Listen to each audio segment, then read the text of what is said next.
Pakistan super league के and के ऊपर हसन नवाज को मिला है प्लेयर ऑफ द टूर्नामेंट का जो अवार्ड है। पैसे पूसे तो मैटर नहीं करते, डेफिनेटली अवार्ड मैटर करता है। उसकी जो कंट्रीब्यूशंस थी, उनकी जो रिकग्निशन हुई है वो मैटर करती है। अब हसन नवाज का जो केस है ना, है बड़ा मज़ेदार किस्म का। इसको टुल्ला कहा गया, इसको स्लॉगर कहा गया, आंखें बंद करके मारने वाला कहा गया। इस लड़के के बारे में काफ़ी बातें हुई थी। तो इस लड़के के बारे में ये भी बात हुई कि भाई जल्दी ले गया क्या आ गया इसको इंटरनेशनल क्रिकेट में। ये पीएसएल से इंटरनेशनल क्रिकेट में नहीं गया। मज़ेदार बात, ये इंटरनेशनल क्रिकेट में 100 मार के आके पीएसएल में प्लेयर ऑफ द टूर्नामेंट बना है। अच्छा, मज़ेदार बात यह है, हसन से ऊपर टॉप स्कोरर्स दो हैं, फ़खर जमान, साहिबजादा फरहान। उन दोनों के तो कुछ 450 के करीब स्कोर्स हैं। हसन का तो वन शॉट 400 स्कोर है, 399। हसन की बैटिंग एवरेज 57 की है, स्ट्राइक रेट 162.20 का है 10 इनिंग्स में। इस लड़के ने मतलब शुरू में तो कोई इतनी खास नहीं, एक वो कराची के अगेंस्ट 35 रन की इनिंग है, एक इसकी पिशावर जल्मी के अगेंस्ट 41 रन की इनिंग है 32 बॉल्स के ऊपर।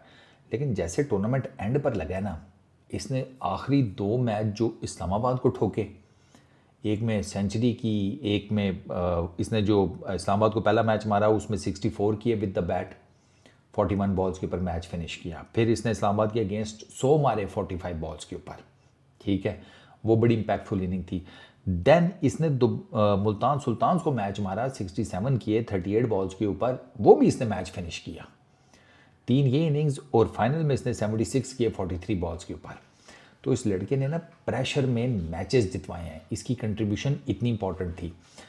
साहिबजादा फरहान और फ़खर जमान का उस लेवल का इम्पैक्ट नहीं था। इस लड़के ने पाकिस्तान को ना मिडल ऑर्डर में एक बड़ी तोप किस्म की, जिसे कहते हैं, अपॉर्चुनिटी दे दी है अपनी सूरत में। चौथे नंबर के ऊपर तो पक्का ठक्का इसको डन करो, क्योंकि ये चौथे नंबर के ऊपर इसने ये सारी इनिंग्स खेली हैं। हसन के साथ ना मेरे नज़दीक जो सबसे क्लोज कंपटीशन था ना प्लेयर ऑफ द टूर्नामेंट का, वो मेरे नज़दीक सिकंदर रज़ा का था। सिकंदर रज़ा के 250 प्लस रन हैं, कोई 160-70 की उसका भी स्ट्राइक रेट है, उसकी भी कोई मेरा ख्याल है कोई 50 ऑड की बैटिंग एवरेज है सिकंदर रज़ा की, ठीक है। प्लस सिकंदर रज़ा ने 10 विकेटें भी ली हैं अंडर 8 की इकॉनमी के साथ। तो सिकंदर रज़ा की परफॉर्मेंसेस ऑल राउंड थी। सिकंदर रज़ा ने चैम्पियंस लाहौर कलंदर्स के लिए बड़ी उसकी कंट्रीब्यूशन है। और ऑनेस्टली स्पीकिंग कि आई डोंट नो अब ये जो फैसला हुआ है किस हिसाब से हुआ है, अगर आप मुझसे पूछें ना, तो मैं अगर ओवरऑल लाहौर कलंदर्स की जर्नी देखूं, मैं ओवरऑल सिकंदर रज़ा की जर्नी देखूं, फिर उसकी जो कमिटमेंट है गेम के साथ वो देखूं, मतलब यार इंटरनेशनल प्लेयर होकर T20 की आईसीसी रैंकिंग में टॉप 10 प्लेयर्स में होकर मेरा ख्याल है 6 के 7वें नंबर पर है ऑल सिकंदर रज़ा ऑलराउंडर्स में। वहाँ पर बंदा पाकिस्तान सुपर लीग के लिए इकॉनमी क्लास में चुप करके ट्रैवल करके आ गया। ये बहुत बड़ी बात है, ठीक है। आप एक दिन में इंग्लैंड से ट्रैवल करके आ गए, तो मैं शायद सिकंदर रज़ा को देता। खैर, कमिंग बैक टू हसन नवाज़।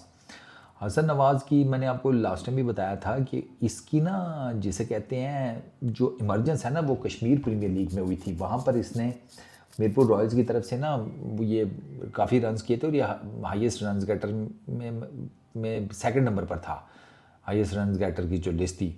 वहाँ से फिर ये इसने इस्लामाबाद में क्रिकेट खेली है, अंडर 19 भी इस्लामाबाद में ही ये इस लेवल पे इसने रिप्रेजेंट किया है। और इसकी ना जो पावर हिटिंग एबिलिटीज़ हैं वो हमेशा से अच्छी हैं।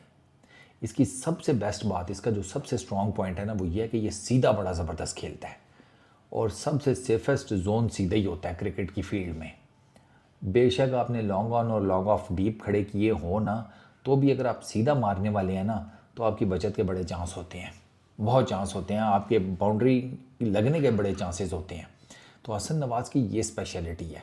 और इस कोयटा ग्लैडिएटर्स की टीम में इस लड़के ने, जिसे कहते हैं, बड़ा रोल प्ले किया है इनको फाइनल में लाने में। स्पेशली वो जो मैंने आपको बताया आखिरी 3 मैचेस, क्योंकि वहाँ पर एक अजीब सी कड़मस मची हुई थी उस टाइम के ऊपर।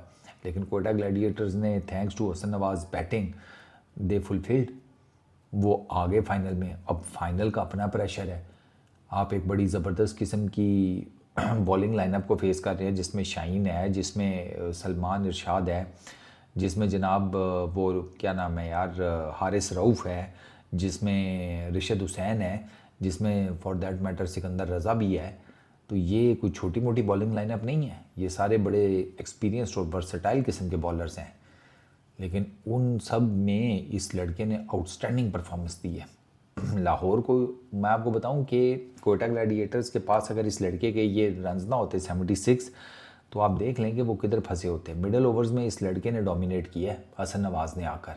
और मैं आपको बताऊं कि ये बड़ा क्रूशल पॉइंट है, मिडल ओवर्स में डोमिनेंसी। हम उसमें मार खाते हैं। हम साइम और फ़खर के साथ पावर प्ले तो बड़ा ज़बरदस्त लगा लेंगे, मिडल ओवर्स में क्या करेंगे?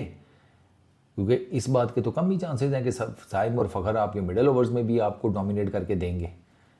T20 क्रिकेट ही ऐसी है, मार धाड़ से भरी हुई, किस गेंद पर आउट हो जाए कोई पता नहीं लगता। तो आपके पास ये जो हसन नवाज़ चौथे नंबर पर आकर परफॉर्म कर गया ना PSL में, ये आपके पास बड़ी ज़बरदस्त अपॉर्चुनिटी आ गई है। मैंने इसीलिए मैच रिपोर्ट में भी कहा था फाइनल की कि ये जो PSL है ना, इसने आपका जो T20 क्रिकेट है ना उसके लिए आपको ठीक ठाक लड़के प्रोवाइड कर दिए हैं। आपको बस इन लड़कों को मज़ीद ग्रूम करना है, मज़ीद पॉलिश करना है। ये T20 क्रिकेट में आपके लिए ठीक ठाक खिलाड़ी साबित हो सकते हैं। Be that Ibrar, be that Hasan, be that Naeem, ठीक है, फॉर दैट मैटर सलमान भाई भी। वो लोग हालांकि मुझे कह रहे थे कि यार 2-3 मैचेस में ही आपने कह दिया टीम में डालो, तो मैं हमेशा कहता हूँ कि रिस्क लेने में क्या जाता है, एक ही प्लेयर पर लेना है ना, सारों पर थोड़ी लेना है, एक प्लेयर पर लेना है। ये बड़ा अनफॉर्चुनेट है कि सुफियान मुकीम को ज़्यादा नहीं खिलाया गया या अरफात मिनाज को नहीं खिलाया गया, ठीक है। इसके अलावा भी कुछ और 1-2 लड़के हैं कि जिनको महसीबुल्ला, ख्वाजा नाफे, वो नहीं इतना ज़्यादा खेल सके, और बड़ा अनफॉर्चुनेट है। यही हमारा फ्यूचर है यार। अब ख्वाजा नाफे और हसीब को कैसे खिलाएं? सऊद को डालना होता है, ये भी तो मसला है ना। और सऊद T20 का बैटर नहीं है, ये तो हमें बड़ा क्लियर कट पता चल गया। वो T20 का प्लेयर ही नहीं है, वो तो टेस्ट कप्तान है या टेस्ट मटेरियल है। बट अब क्या करें, अब उसको खिला रहे हैं और उसको खिलाने की वजह से चीज़ें जो हैं वो ख़राब भी हुई हैं। लेकिन वो इन दोनों के लिए तो ख़राब हुई हैं, हसीब के लिए और नाफे के लिए। लेकिन कोयटा के लिए बेहतरी ये हुई है कि वो फाइनल में आ गए। ये मसाइल तो हैं फिर, पर चलो लेट्स होप यंगस्टर्स के लिए आवाज़ उठाते रहेंगे यार। अपनी तरफ से तो पूरी कोशिश करेंगे कि उन सबको फेयर चांस मिले। इस वीडियो में इतना ही। अपना बहुत ख्याल रखना, नेक्स्ट वीडियो में मुलाकात होगी। Peace out.